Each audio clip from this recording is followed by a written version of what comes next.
तीन दामाद की सास पार्ट 2।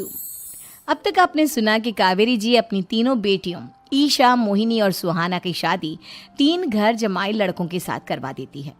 उन्हें लगता है कि ये लड़के शायद घर का कामकाज संभाल लेंगे, लेकिन उनके तीनों घर जमाई बहुत आलसी थे। वो नौकरी भी नहीं करते थे और बाहर का काम भी नहीं।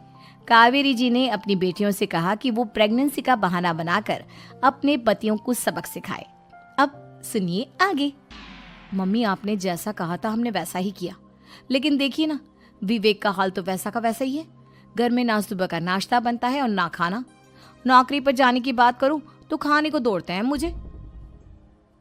हाँ मम्मी, मैंने भी सुमित को कितनी बार कहा कि अगर नौकरी नहीं करनी तो कोई छोटी सी दुकान ही खोल लो, घर का खर्चा कैसे चलेगा।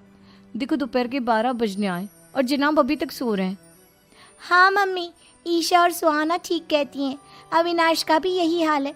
जब मैंने अपनी प्रेगनेंसी के बारे में कहा तो मुझसे कहने लगा, अरे दूसरी लड़कियां तो 9-9 महीने तक नौकरी करती है, बस डिलीवरी के टाइम छुट्टी लेती है। मोहिनी, तुम भी नौकरी करो। अब मुझे कहाँ नौकरी मिलेगी। मम्मी बताओ अब मैं क्या करूँ। हे भगवान, क्या सोचकर घर जमाई दामाद लाई थी मैं कि मेरी बेटियां मेरे पास रहेंगी और खुश रहेंगी, लेकिन इन आलसी दामादों ने तो हमारी जिंदगी को भी प्रॉब्लम में डाल दिया है। मैं तो कहती हूँ मम्मी, हम लोग वापस अपनी जॉब पर जाना शुरू कर देते हैं। बता देते हैं इन लोगों को कि हमने प्रेगनेंसी का बहाना किया है। नहीं नहीं बेटा, ऐसी गलती भी मत करना। अगर तुमने ऐसा किया तो इन तीनों की आदत और ख़राब हो जाएगी। अरे आज नहीं तो कल कभी तो तुम प्रेग्नेंट होगी, तब वापस यही प्रॉब्लम आएगी। तब क्या करोगी तुम तीनों।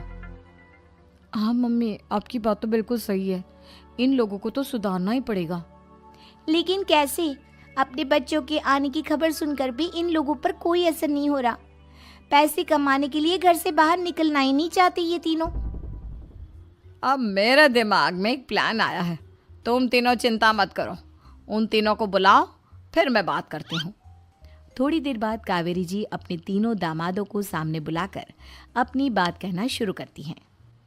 अविनाश, सुमित और विवेक, देखो बेटा, मैं ना तुम तीनों से बड़ा प्यार करती हूँ, इसीलिए तो तुम्हें घर जमाई बना कर रखा है मैंने।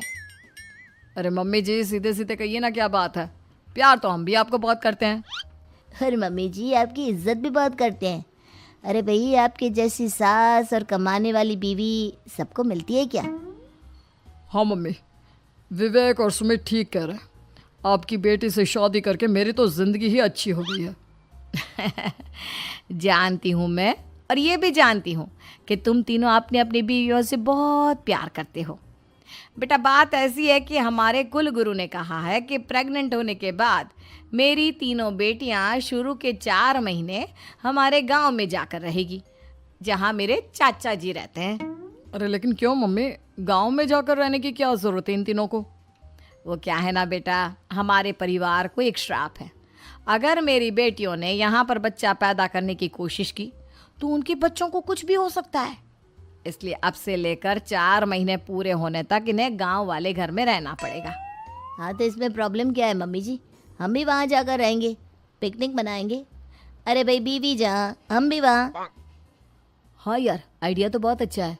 शहर की ज़िंदगी में रह रहकर परेशान हो चुके हैं, अब कुछ दिन गांव में बिताएंगे। तुम लोग समझने की कोशिश क्यों नहीं करते। तुम में से कोई भी वहाँ नहीं जा सकता, और मैं यहाँ रहूँगी ना तुम तीनों के साथ। 4 महीने की तो बात है, उसके बाद ये तीनों ही लौट कर आ जाएंगी। ठीक है मम्मी जी, अब हमारे बच्चों का सवाल है तो ये तो करना ही पड़ेगा। कावेरी अपनी तीनों बेटियों को कुछ दिन के लिए घर से बाहर कहीं दूसरे शहर में रहने के लिए भेज देती है। कुछ दिनों के बाद, अरे मम्मी जी, बहुत दिन से पिज्ज़ा नहीं खाया, मंगवाइए ना। क्या बताऊं बेटा, पहले तो बेटियां खर्चा दे देती थी क्योंकि उनकी नौकरी थी, लेकिन अब तो मेरे पास पैसे ही नहीं बचे। थोड़े बहुत पैसे हैं जो बच्चों की डिलीवरी में काम आएंगे। लेकिन मम्मी जी, आपकी बेटियों को वापस आने में तो अभी बहुत वक्त बाकी है। वही सोच सोच कर परेशान हो रही हूँ। सोच रही हूँ कल से दूध भी बंद करवा देती हूँ। अब दूध वाले को देने के लिए पैसे भी तो नहीं है ना। अरे नहीं नहीं मम्मी जी, अगर दूध भी बंद करवा दोगी तो मुझे चाय कहाँ से मिलेगी, और चाय के बिना मैं तो मर ही जाऊंगा। क्या करूं बेटा, इसके अलावा हमारे पास कोई ऑप्शन नहीं है, मेरे पास पैसे ही नहीं बचे। इस तरह कावेरी जी धीरे धीरे अपने तीनों दामादों को पैसे देना बंद कर देती हैं और घर में खाने पीने की चीजें लाना भी बंद कर देती है।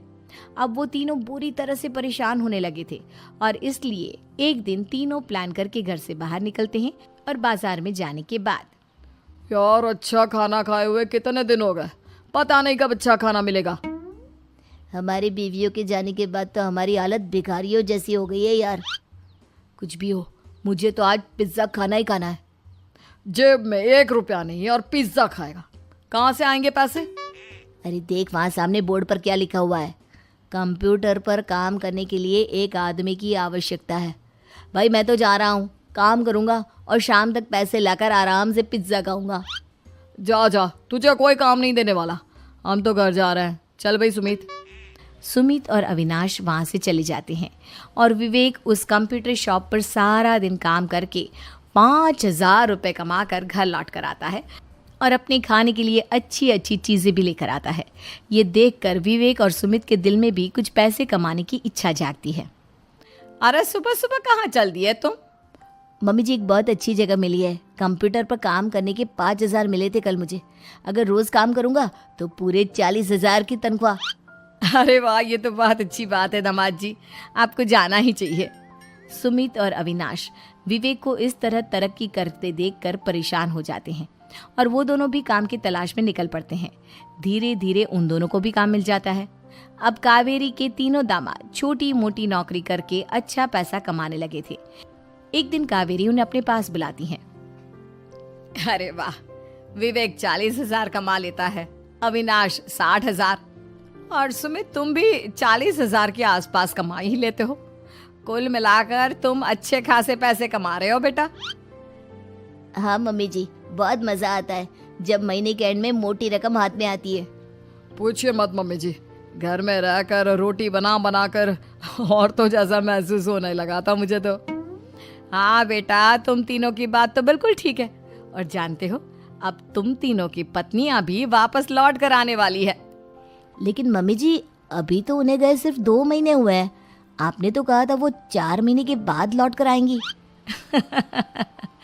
ऐसा कुछ नहीं है बेटा, मैं सिर्फ तुम तीनों को सबक सिखाना चाहती थी कि आदमी घर में बैठकर बीवी की कमाई खाता हुआ अच्छा नहीं लगता। इस दुनिया में हर इंसान को मेहनत करनी चाहिए, काम करना चाहिए, चाहे वो औरत हो या आदमी, ताकि अपने परिवार को संभाल सके। कावेरी की बात सुनकर उन तीनों को अपनी गलती का एहसास होता है और कावेरी उन्हें सच बता देती है कि ईशा, सुहाना और मोहिनी शहर में ही कहीं दूसरी जगह रह रहे थे। शाम के वक्त उन तीनों की पत्नियां लौट कर आ जाती है और कावेरी जी का परिवार एक खुशहाल परिवार की तरह रहने लगता है।